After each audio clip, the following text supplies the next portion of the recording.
তৃপ্তি ডিমরি ভারতের এই নতুন সেন্সেশন উত্তরাখণ্ড রাজ্যে 1994 সালের 23 ফেব্রুয়ারি জন্মগ্রহণ করেন। ভারতীয় সিনেমার এই বার্বি ডল অভিনেত্রী হিন্দি সিনেমার নতুন হার্ট থ্রব। তবে বলিউডে তার উত্থানটা ঘটেছিল অনেক কাঠখড় পুড়িয়ে।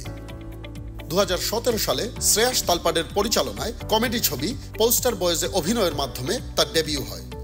সিনেমাটিতে প্রধান ভূমিকায় অভিনয় করেছিলেন সানি দেওল এবং ববি দেওল।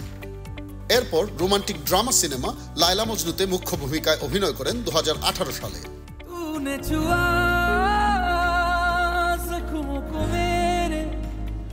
তবে 2023 সালে রণবীর কাপুরের বিপরীতে হিন্দি অ্যাকশন চলচ্চিত্র অ্যানিমেলে ছোট চরিত্রে অভিনয়ের পর ন্যাশনাল হার্ট থ্রবে পরিণত হন বলিউডের এই কারেন্ট বিউটি কুইন।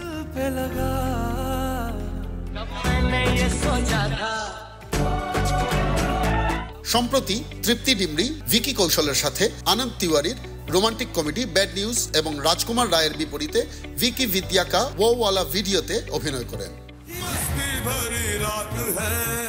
আর দুটি ছবি সফল ব্যবসা করেছে ইন্ডিয়া জুড়ে।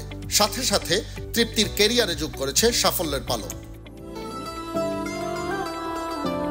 হালের super duper hit comedy horror movie Bhool Bhulaiyaa 3-তেও মুখ্য ভূমিকায় আছেন তৃপ্তি। প্রথমবারের মতো অভিনয় করেছেন বলিউডের বর্তমান চকলেট বয় কার্তিক আরিয়ানের বিপরীতে। তাদের দুজনের কেমিস্ট্রিও দর্শকরা দারুণভাবে নিয়েছে।